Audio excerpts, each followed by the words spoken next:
அப்ப தமிழ் சினிமால எனக்கு தெரிஞ்சு வில்லனுக்காக சூஸ் பண்ணி அந்த பேரை வச்சிருக்கிறது நீங்களா தான் இருப்பீங்கன்றதுல டவுட்டே கிடையாதுன்னு நினைக்கிறேன். இந்த படம் வந்து ஒரு உண்மை சம்பவத்தை தழுவி எடுத்த படம் அப்படிங்கிறது எல்லாருக்குமே தெரியும். அந்த அந்த கான்செப்டை சூஸ் பண்ணணும்னு எப்படி உங்களுக்கு தோணுச்சு? ஏன்னா இப்போ ரீசெண்ட் டேஸாவே நம்ம பார்க்குறோம். ஒரு நாளைக்கு அட்லீஸ்ட் ஒரு 10 கேஸ் ஆவது நம்ம இது ரிலேட்டடா பார்த்துருவோம். பெண்களுக்கு இவ்வளோ விஷயங்கள் நடக்குது அப்படின்னு சொல்லிட்டு. அந்த கான்செப்டை தான் நம்ம சூஸ் பண்ணணும் அப்படின்னு எந்த பாயிண்ட்ல டிசைட் பண்ணீங்க? பல வருஷத்துக்கு முன்னாடி எடுக்க வேண்டிய கதை இது. நான் ஏன்னா அங்கே கம்பெனியில் ஒர்க் பண்ணியிருக்கேன். அப்போ அந்த பழக்கங்கள் எல்லாமே தெரியும். எல்லாமே அங்கே என்னென்ன நடக்குது, என்ன வருதுங்கிறது எல்லாமே தெரியும். அது முன்னாடி எடுக்க வேண்டியது, ஆனால் எடுக்க முடியல. வேறு படங்கள் எடுத்துகிட்டு இருந்தேன்.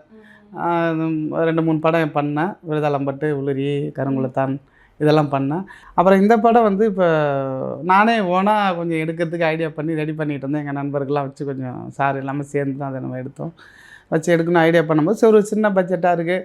பட்ஜெட் இதுக்குள்ளே நம்ம இதை அழகாக எடுக்கலாம் அப்படின்னு சொல்லி எனக்கு தோணுச்சு.